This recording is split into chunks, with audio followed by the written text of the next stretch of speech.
नमस्कार प्यारे साथियों, स्वागत करता हूं आप सभी का। मैं सुशील जादौन हमारी परीक्षा यूट्यूब चैनल पर। साथियों, उम्मीद करता हूं कि स्वास्थ्य सभी का अच्छा होगा और तैयारी भी सभी की अच्छी ही चल रही होगी। दोस्तों, जैसा कि आपको पता होगा, आज की जो वीडियो रहने वाली है वो यूपी लेखपाल पर रहने वाली है। जो लगभग हम बात करें 8085 पद हैं, उसको लेकर बहुत बड़ी साथियों प्रदेश के अंदर एक खबर चल रही है कि आखिरकार जिन बच्चों का पीईटी क्वालिफाई नहीं हो पाया है, उन बच्चों ने अंततः यहाँ पर कोर्ट के सामने गुहार लगा दी है और सारे के सारे बच्चे यहां पर हाई कोर्ट जा चुके हैं। साथियों, एक नहीं, दो नहीं, तीन नहीं, चार रिट इस परीक्षा को लेकर यानी कि दायर की जा चुकी हैं। और साथियों, अब देखना यह होगा क्या लेखपाल भर्ती परीक्षा जो 19 जून को प्रस्तावित थी, क्या वो 19 जून को होगी। और सबसे बड़ा मुद्दा है कि क्या पीईटी का रिजल्ट में बदलाव होने की संभावना है। यानी पीईटी का जो रिजल्ट आया है, जिसके अंदर बहुत सारी कमियां बच्चों को देखने के लिए मिली है, क्या वो यहां पर बदलकर आएगा, कुछ और बच्चों को भी यहां पर मौका मिलेगा। या बात करें फायदा याचियों को होगा या सभी को होगा, यानी जिन बच्चों ने रिट दायर करी है उनको फायदा होगा या सभी को होगा। इस बिंदु पर मैं आपसे लास्ट में बात कर लूंगा। इस बिंदु को आप अपने अभी दिमाग के अंदर रखिएगा। बहरहाल भर्ती आपकी कोर्ट में पहुंच चुकी है, रिट दायर की जा चुकी है साथियों, वकील भी बच्चों ने कर लिया है। अब इसका कितना सकारात्मक और कितना नकारात्मक प्रभाव पड़ेगा, ये सभी तो आप अपने बुद्धि विवेक से सोचने की कोशिश कीजिएगा। बहरहाल मेरा जो वीडियो बनाने का उद्देश्य है वो मात्र इतना है कि मैं आपको अपडेट देने के लिए आया हूं कि आखिरकार अब क्या चल रहा है और क्या होने की इसमें संभावना है। देखिए साथियों, कुछ प्रश्न आपके दिमाग के अंदर उठ रहे होंगे जो सबसे महत्वपूर्ण होंगे। पहला प्रश्न मैंने आपका लिखा है, जैसे कि आप सभी को पता होगा, जो हाई कोर्ट के अंदर साथियों सुनवाई है वो आज है, यानी आज साथियों सुनवाई होने वाली है। अगर मैं बात करूं साथियों, तो आपको पता होगा इसके अंदर मैंने कहा कि कई सारी रिट दायर की गई थी। सबसे पहले इसके अंदर जो रिट दायर करी थी वो हैंडीकैप्ड वाले बच्चों ने करी थी, जैसा कि उनके साथ उनका कहना था कि हमारे साथ जांचती हुई है और हमारे हक की बात को कहीं ना कहीं दबाया हुआ है। तो सबसे पहले रिट दायर साथियों इसके अंदर हैंडीकैप्ड वाले लोगों ने की थी।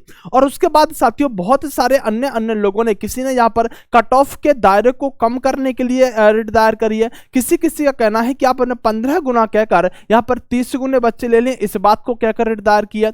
यानी कि साथियों 4 रिट दायर हो चुकी है और इसकी सुनवाई हम बात करें तो 18 तारीख को हुई थी। यानी हैंडीकैप्ड वालों की बात करें तो 18 तारीख को यहां पर कोर्ट ने बहुत ज्यादा फटकार सरकारी वकील में लगाई थी। यह बात भी आप सभी लोग जानते हैं। आज जो सुनवाई होनी है साथियों, यह सुनवाई आपकी अगर हम बात करें तो 23 तारीख को होने वाली थी, लेकिन किसी कारण से 23 तारीख को ना हो पाई। तब आज यानी 25 मई को यह सुनवाई हो रही है। कितने की 25 मई को ये सुनवाई हो रही है। और साथियों ये बात करें तो हम बात करें 2 बजे तक, लगभग 2 बजे तक, यानी कि हम 2 या 3 बजे तक आपको एक बहुत बड़ा अपडेट देखने के लिए मिल सकता है। हो सकता है पहली ही सुनवाई में यहाँ पर कोर्ट जो है वो साथियों इस रिवाइज रिजल्ट को जारी करे और बहुत सारे बच्चों को यहाँ पर फायदा मिल जाए, या सारी की सारी रिटों को खारिज करते हुए 19 जून को ही परीक्षा कराने के लिए विभाग से बोले। ये दोनों ही बातें लगभग आपको 3 बजे तक पता चल जाएंगी। लेकिन मुख्य बिंदु पर हम बात करने वाले क्या दोबारा आएगा पीईटी का परिणाम। साथियों, अगर आज सुनवाई के बाद सारे के सारे तथ्य बच्चों के सही पाए गए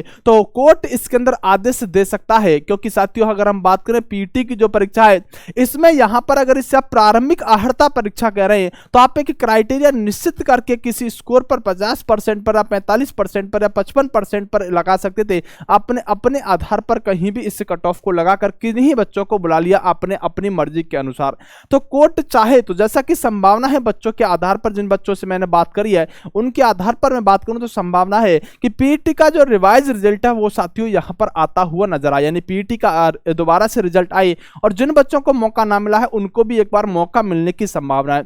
अगर ऐसा हुआ तो फिर 19 जून को जो पेपर होना है वो साथियों कहीं ना कहीं पीछे हटता हुआ नजर आएगा। वो पेपर कहीं ना कहीं पीछे जा रहा होगा। पहली बिंदु पर मैंने बात कर ली, कुल 4 रिट दायर की गई हैं। जैसा कि मैंने बताया, अलग अलग लोगों ने अलग अलग समस्या को बताते हुए 4 तरह की रिट दायर करी है। कुछ पर सुनवाई 1-2 पर हो भी चुकी है और ये सुनवाई 23 से 25 तारीख तक यहां पर आगे भी बढ़ चुकी है।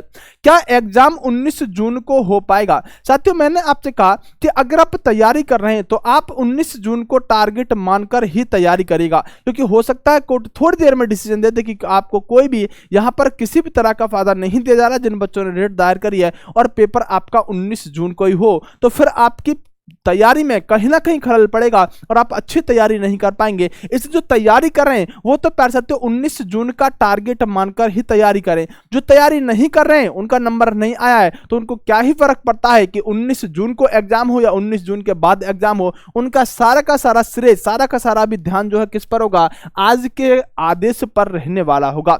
दूसरी हम बात करें आयोग की तैयारी कैसी है, तो आयोग की अगर तैयारी को मैं देखूं प्यार साथियों, आयोग की तैयारी को अगर मैं देखूं और इस 19 जून की बात को ध्यान में रखते हुए आपसे कुछ विशेष चर्चा करूं, तो जैसा कि मैंने आपको पहली वीडियो में बताया था कि इन्होंने फीस जमा करने की अंतिम तिथि जो मानी है उसी दिन मानी है जिस दिन साथियों आपका लेखपाल का पेपर हो रहा होगा। जो कहीं ना कहीं ऐसा लग रहा है कि इनकी मंशा है कि 19 जून को एग्जाम नहीं करवा पाएंगे। लेकिन साथियों अभी एक भर्ती हुई है जिसको आप एएनएम के नाम से जानते होंगे। ये एएनएम वाली भर्ती में यहां पर यह साबित हो चुका है कि एएनएम में भी जो मुख्य परीक्षा की पास फीस थी, मुख्य परीक्षा देने वाले बच्चों की फीस थी, वह उसी दिन मांगी थी जिस दिन इनका एग्जाम था और इस आधार पर इसने एएनएम का परीक्षा भी करा लिया। तो यहां तक ये बात निश्चित है कि आयोग की तैयारी कैसी है कि आयोग भले ही उसने एग्जाम की जिस डेट को वो एग्जाम में रहा उसी डेट को अंतिम तिथि फीस जमा करने के लिए है, लेकिन लेखपाल में भी यानी एएनएम में भी ऐसा हुआ था और इसने परीक्षा भी यहां पर करा ली। तो निश्चित ही आयोग की तैयारी की बात करें तो आयोग की तैयारी में कोई कमी नहीं है, वो प्रबल संभावना है कि 19 जून को ही आपकी परीक्षा ले। साथियों और बात करें आज निर्णय नहीं आया तो फिर क्या होगा।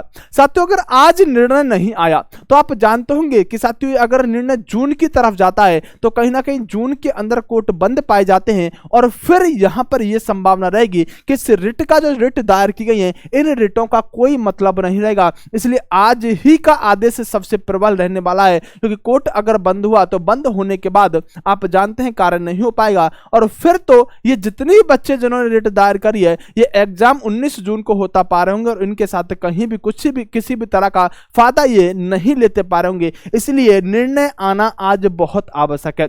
ये सारे के सारे वह बिंदु थे साथियों जिन पर मैंने लेखपाल के संदर्भ में आपसे बात करी। अगर आपके दिमाग में भी क्वेश्चन चल रहा है तो आप भी यहां पर कोई भी क्वेश्चन कमेंट कर सकते हैं।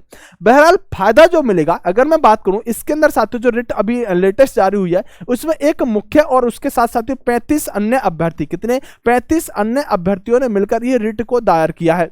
तो साथियों देखिए अब मुद्दा ये होता है कि अगर सर क्या कोर्ट ऐसा भी कर सकता है कि जितने के जितने याची हैं 35 या 36 जिसमें याची हैं मुख्य याची समेत क्या उन्हीं को मौका मिले। हाँ ऐसा हो सकता है साथियों अगर कोर्ट कहे कि जिन्होंने याचिका दायर करी है वही बच्चे यहां पर फायदा के पात्र होंगे और इन्हीं बच्चों को साथियों मुख्य परीक्षा में स्कोर के आधार पर मौका दिया जाए अगर इनका स्कोर उतना बन रहा है। लेकिन इसकी बहुत कम संभावना है क्योंकि ऐसा एक दो केस में हुआ है कि याचियों को ही फायदा दिया गया है। ज्यादातर केसों में यह हुआ है कि संपूर्ण भर्ती के जितने भी लोग हैं उन सभी को फायदा मिलता है, क्योंकि अगर इनको फायदा दे दिया गया तो कहीं ऐसा ना हो कि 2-3 दिन के बाद और सारा एक ग्रुप मिलकर क्या करे एक और याचिका दायर कर रहा हो और उसके अंदर भी यहां पर 35-40 लोग याचिका दायर करें। तो कोर्ट इस बात को ध्यान में रखता है कि अगर फायदा दिया जाए तो एक ही बार में सभी को फायदा दे दिया जाए जिससे कि दोबारा ऐसी रिट दायर ना हो। तो संभावना है कि ऐसा भी हो सकता है 1% की इन्हीं लोगों को फायदा मिले, लेकिन ज्यादा संभावना यह है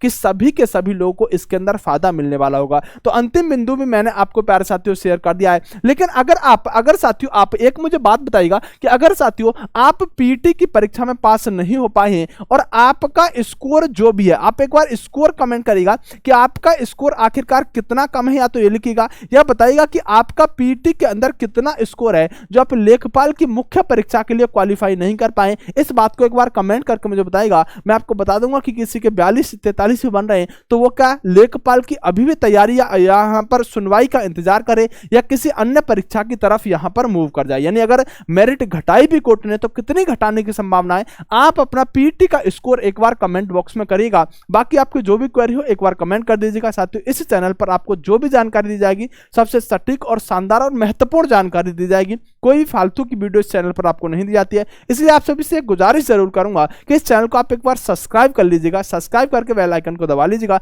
जिससे कि साथियों मैं आपके साथ जुड़ा रहूं और ऐसी बहुत सारी अपडेट आपको देता रहूं। बेस्ट ऑफ लक, नमस्कार, जय हिंद मेरे प्यारे साथियों।